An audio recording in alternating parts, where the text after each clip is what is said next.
Quilt Escape fans, we're back. We're doing another tree. If you look on the board, this is autumn trees in your grouping of blocks. This is where you can have a lot of fun choosing your colors and your fabrics. I really didn't have a lot of gold in the quilt that I had chosen, so I went ahead with this little foliage and this kind of autumn looking green. You pick yours, and basically what you're going to be making are 3 4-patch units. What's really different here is these half squares are an odd size. They're a size that you won't just find on my triangle tool because it is a 2 3/4 inch finished block when it's sewn together. So I worked out something for you to do with the tool that I think is pretty great, and I want to show you this before we go on any further. This costs $4.99, and these are little rolls of silicone-like tape that you can put on your rotary ruler. You can put it down here in front of your machine to mark your 1/4 inch. They're exactly a 1/4 inch wide. So what I've done, and here's another type of 1/4 inch marking. This is by Dritz. It's a white tape. But I actually do like the colors if you can find those. Now, what I did is, because I need it to mark at 2 3/4, I have a 3-inch line, and I have put the tape on the back of my tool. I put it right on the dashed line, and I'm going to use the top edge of the tape. So here's how I'm going to do this. And you can see that my rectangles are 2 3/4 inches tall, and they're 3 3/4 inches long. So I marked the first 2 lines by placing this line right along the edge, the bottom edge of this rectangle, and marking it.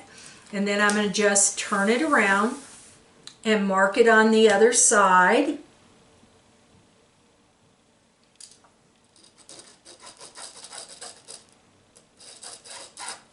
And we'll do this one.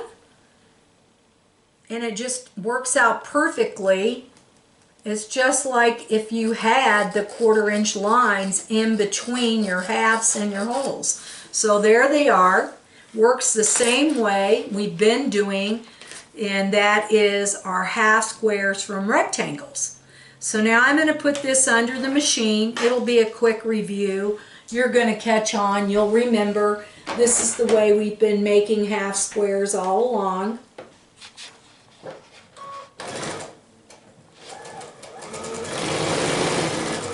Goes super fast. Just going to attach the next one right after that one. Follow along. I'm going to clip the threads and turn it around. I'm not even going to use the leader. I'm going to just put the presser foot down, sink the needle right on the line, and away we go.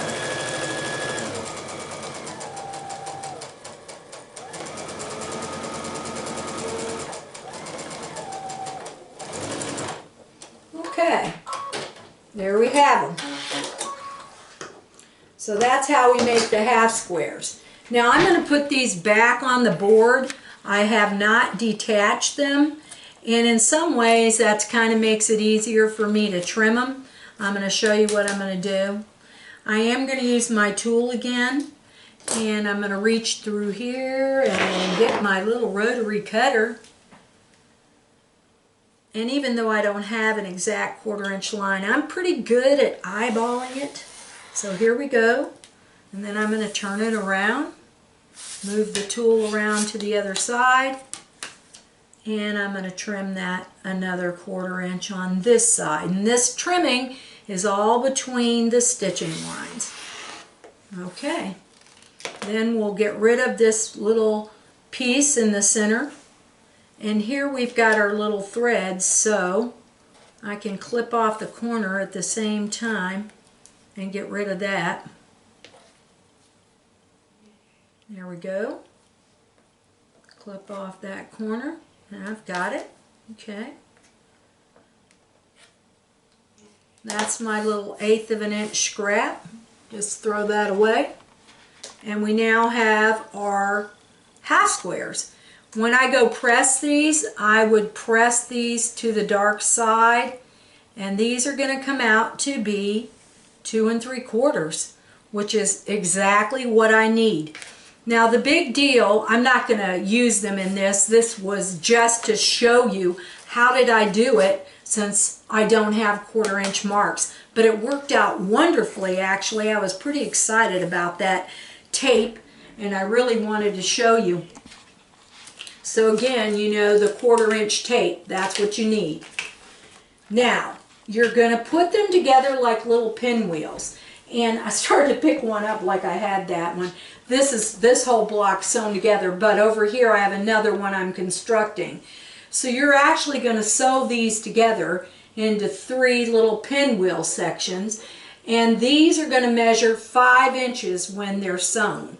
And when this whole piece comes back together, it'll be a 9.5 inch block.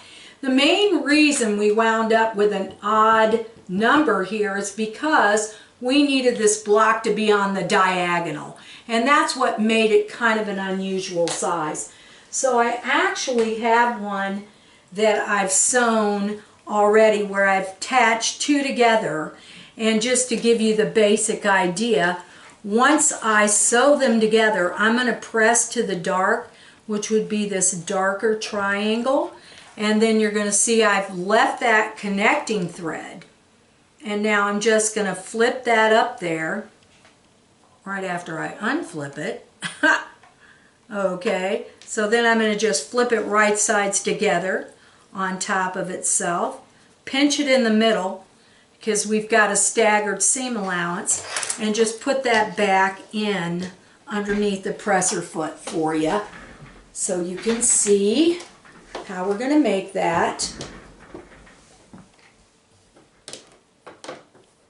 Okay. I'm looking for my seam ripper. Guess what? Oh, there it is. Thought I got away from me again.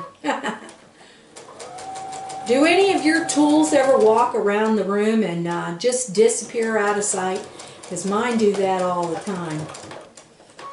I think it might be me, but I hate to admit that. Okay.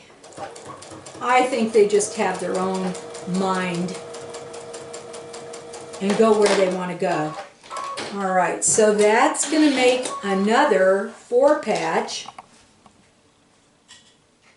and when we're done with it, look how cute that is. I highly recommend that you go to your iron, set this up as an open seam.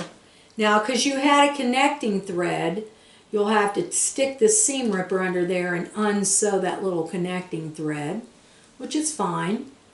And then come back here and press this open. And I'm doing this all with my fingernail. You can set it up with your little wooden iron or however you want to do it, and just press that down real flat. And then you're going to have another one of these little 5-inch windmills. So you make 3 of them. Then this part of your tree, I want to show you this, is a 5-inch square. I'm going to just take this off of here real quick. This is a simple 5-inch square, and you can see it. It started out as a 5-inch square. Then you're going to take, I believe these are 3.5-inch squares, and you're going to sew these right on the line, down the center line. You can see what you're sewing here, right on that diagonal line. And when you get that done, you'll have a unit like this that you will press back, and this will be the 4th unit in your tree, or the center square. So you would have all these pieces that you would be sewing back together again to create a 9.5-inch block. And once you have the 9.5 inch block, I want to show you what that would look like. Then you're going to take your 7.5 inch square, cut it in half on the diagonal, and then fold it like this and finger press it, find the center. Once you find that center, you're going to put that at the halfway mark right here when you put it on this piece. Now when you're sewing it, it will look like this. So I'm going to actually put it up here this way, and you would be stitching. You can see how the 1/4 inch tip is going to extend, and then you're going to make your seam right here, and it's going to fold up and be the outside edge. So you're going to do that on all 4 sides. Again, just folding your half square in half and creasing it right here, and then putting that on. So you can only do one side at a time. One side at a time. So then it would go like this and go up, and then you're going to do the same thing here and go up, and the same thing over here and go up. Now you're wondering, okay, well, what happened here? So once you have this center piece done, and it basically looks like this, let me show you a finished unit with a trunk on it. It would look like this down here at this point with these pieces on.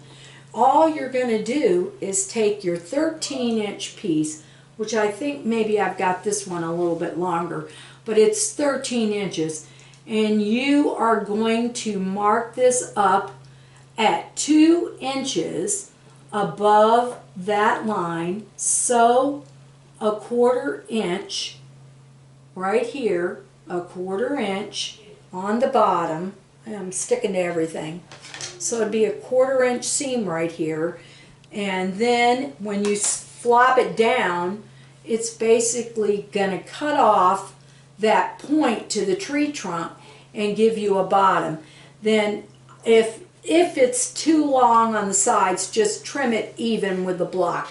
But this will come out to be a 13-inch square with your seam allowance. So that's the basic how to make this block.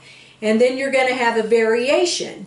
And we'll be back in just a minute, and I'm going to show you the quilter's tree.